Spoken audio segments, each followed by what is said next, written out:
السلام علیکم ورحمۃ اللہ وبرکاتہ۔ سوال یہ کہ آیا ہے کہ ہمارے نبی صلی اللہ علیہ وسلم نور ہیں یا بشر ہیں؟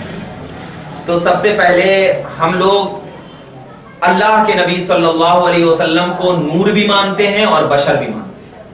ہمارے نبی صلی اللہ علیہ وسلم نوری بشر ہیں، نور بھی ہیں بشر بھی ہیں، لیکن دونوں کا طریقہ کار الگ ہے۔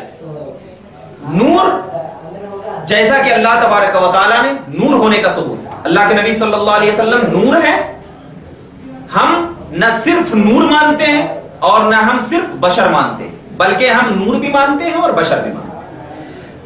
جیسا کہ اللہ تبارک و تعالیٰ نے سورہ مائدہ آیت نمبر 15 میں ارشاد فرمایا، یا اہل الکتاب قد جاءکم رسولنا یبین لکم کثیرا مما تخفون من الکتاب ویعفو عن کثیر قد جاءکم من اللہ نور وکتاب مبین۔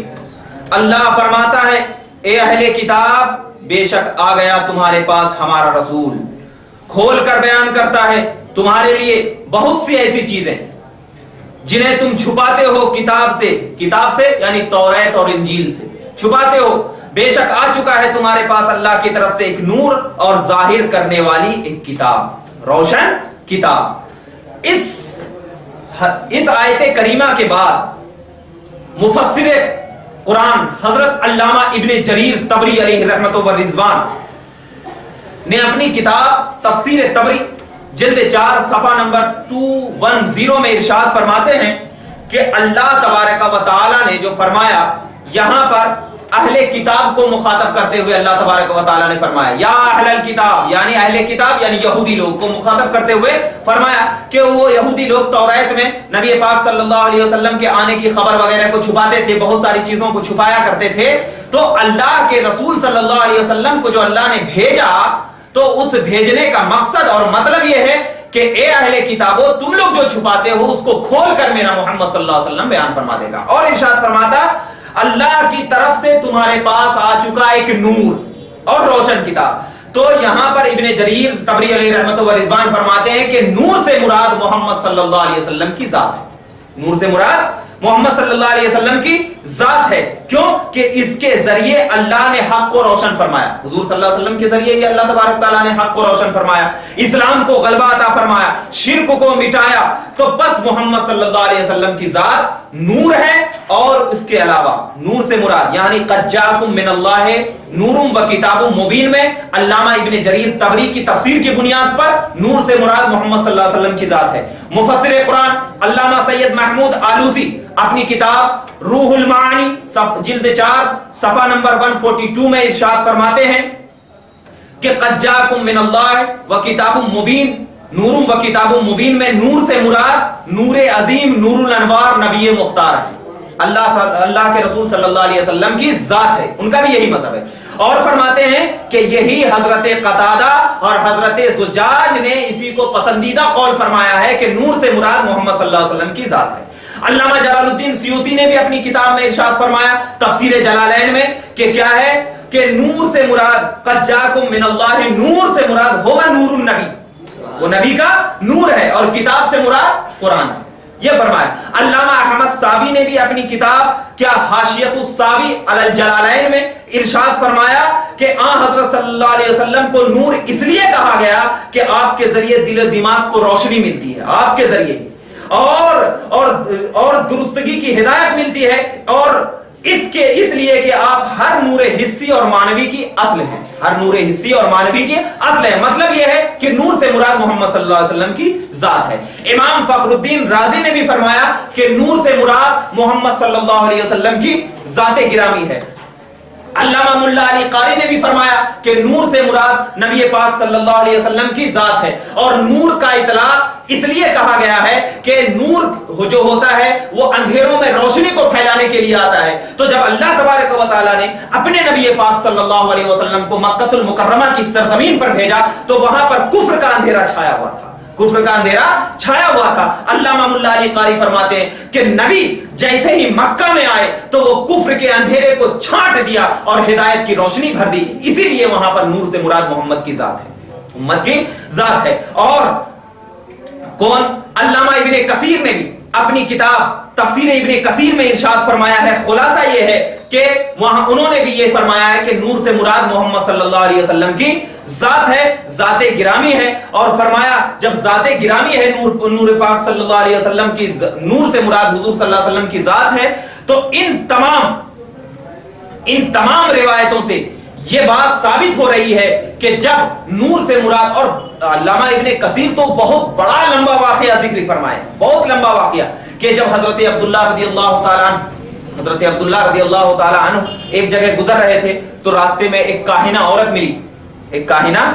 ملی، اور جب ملی تو انہوں نے کہا کہ جب ان کی پیشانی پہ، ان کاہنہ عورت نے حضرت عبداللہ کی پیشانی پہ چمکتا ہوا نور دیکھا تو انہوں نے کہا کہ اے عبداللہ تم میرے سے زنا کر لو، صحبت کر لو. تو انہوں نے حضرت عبداللہ نے کہا کہ نہیں، میں ایسا نہیں کر سکتا کیونکہ میں اللہ کا وحدانیت پر ہوں، یہ فلاں واقعہ، تمام چیز واقعہ بہت بڑا ہے. بتانے کا مقصد یہ ہے کہ جب بعد میں شادی ہوئی حضرت آمنہ سے، تو پھر بعد میں کچھ دنوں کے بعد وہی کاہنہ عورت ملی.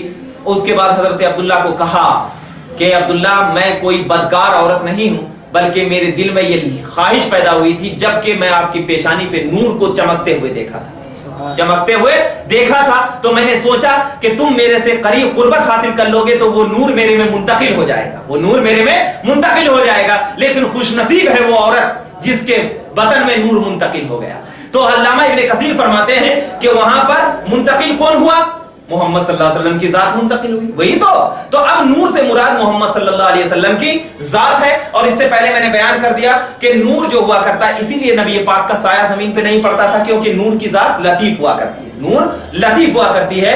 اسی بنیاد پر اللہ کے نبی صلی اللہ علیہ وسلم کو تمام علماء کرام نور مانتے ہیں. لیکن اللہ کے نبی صلی اللہ علیہ وسلم بشر بھی ہیں، لیکن ہمارے جیسے بشر نہیں، بلکہ بے مثل بشر ہے. اسی لیے ہم نبی پاک کو نہ صرف بشر مانتے ہیں، نہ صرف نور مانتے ہیں، بلکہ نوری بشر مانتے ہیں. کیوں؟ اس لیے کہ جب نوری بشر مانو گے تو عقدہ حل ہو جائے گا، مسئلہ حل ہو جائے گا. کہ جب نوری بشر مان لو تو خود بخود تمہارے ذہن و دماغ میں یہ بات آ جائے گی کہ میرا نبی معمولی بشر نہیں بلکہ ایسا بشر ہے کہ اس بشریت کے اندر نور الہی کا جلوہ نصیب ہوا رہا ہے.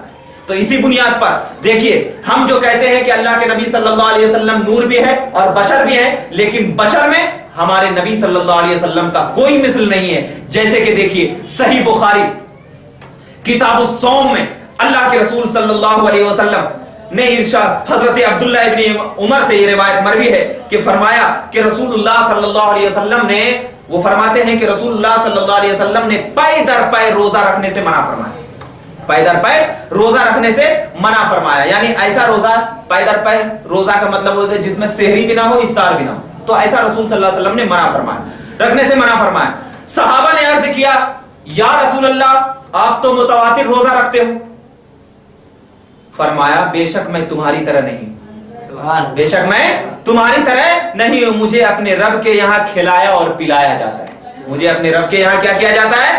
کھلایا اور پلایا جاتا ہے. ذرا بتائیے، اس حدیث پاک سے یہ بات ثابت ہو رہی ہے کہ نبی ہماری طرح بشر نہیں ہے، ہماری طرح بشر نہیں ہے، بلکہ کیا ثابت ہو رہا ہے کہ نبی ہماری طرح بشر نہیں ہے بلکہ بے مثل بشر ہے. ان کا کوئی مثال نہیں ہو سکتا. جب صحابی نہیں ہو سکتے تو عام لوگ پھر کیسے ہو سکتے ہیں؟ لیکن آپ دیکھیے وہابیوں اور دیوبندیوں کا یہ مذہب ہے کہ نبی پاک صلی اللہ علیہ وسلم ہماری طرح ہے، مگر حدیث یہ کہہ رہی ہے کہ نبی صلی اللہ علیہ وسلم ہماری طرح نہیں ہے. صحابہ نے پھر ڈاٹ نہیں کہا یا رسول اللہ آپ تو ہماری طرح دکھتے ہیں، چلتے ہیں، پھرتے ہیں، نہیں کہا، کیونکہ صحابہ کو معلوم تھا کہ نبی کے نکلے ہوئے الفاظ قرآن کے الفاظ بن جاتے ہیں، قرآن کے الفاظ بن جاتے ہیں. اب ذرا جب قرآن کے الفاظ بن جاتے ہیں تو اب صحابہ کرام کا تو یہ عقیدہ تھا کہ ہم نبی پاک صلی اللہ علیہ وسلم کو اپنے جیسا نہیں سمجھتے تھے، لیکن کافروں کا یہ عقیدہ تھا کہ نبی کو اپنی جیسا سمجھتے تھے،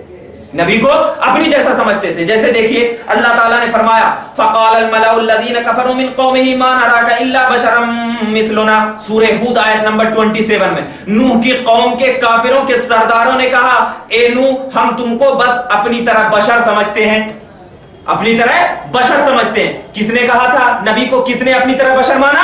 کافروں نے. نبی کو اپنی طرح بشر کافروں نے مانا. ابلیس سے جب اللہ نے فرمایا، آدم کو سجدہ کرو، تو ابلیس نے آدم علیہ السلام کی گستاخی کرتے ہوئے یہ کہہ کر سجدہ کرنے سے انکار کر دیا. سورہ حجر آیت نمبر 23، لم اکن لاسجد لبشر خلقتہ من صلصال من حمأ مسنون.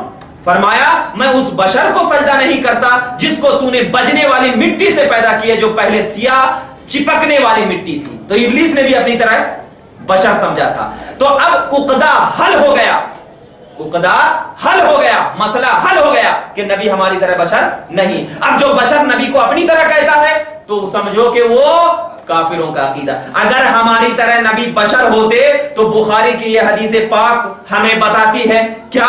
کتاب التعبیر بخاری شریف حدیث نمبر 6997، اللہ کے رسول صلی اللہ علیہ وسلم نے ارشاد فرمایا، جس نے مجھے دیکھا اس نے حق دیکھا. جس نے مجھے دیکھا اس نے حق دیکھا، کیونکہ شیطان میری صورت کو اختیار نہیں کر سکتا. عام لوگوں کو اگر خواب میں دیکھو گے تو پتہ نہیں شیطان دکھتا کہ عام لوگ دکھتے، لیکن نبی کو اگر دیکھ لیے تو حق نبی کو ہی دیکھو گے. اگر نبی ہماری طرح ہوتے تو پھر نبی کہتے کہ شیطان میری صورت اختیار کر سکتا ہے، لیکن نبی پاک صلی اللہ علیہ وسلم نے بتا دیا کہ نبی پاک صلی اللہ علیہ وسلم ہماری طرح بشر نہیں ہے. اور ایک حدیث پاک میں حضرت براء ابن عازب روایت بیان کرتے ہیں، بخاری مسلم کی روایت ہے، مسلم حدیث نمبر 6064 میں اللہ کے رسول صلی اللہ علیہ وسلم کے مقدس صحابہ حضرت براء ابن عازب فرماتے ہیں، میں نے حضور سے زیادہ حسین کسی چیز کو نہیں دیکھا. حضور سے زیادہ حسین کسی چیز کو نہیں دیکھا.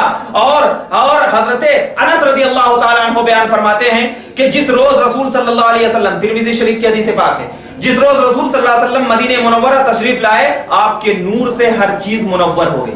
آپ کے نور سے ہر چیز منور ہو گئی. اور بخاری کی حدیث پاک میں ہے کہ نبی پاک صلی اللہ علیہ وسلم کا پسینہ مبارکہ مشک و عنبر سے بھی زیادہ خوشبودار مہکتا تھا. مشک و عنبر سے بھی زیادہ خوشبودار مہکتا تھا. حدیث نمبر مسلم شریف کی 6055 دیکھ لیجیے.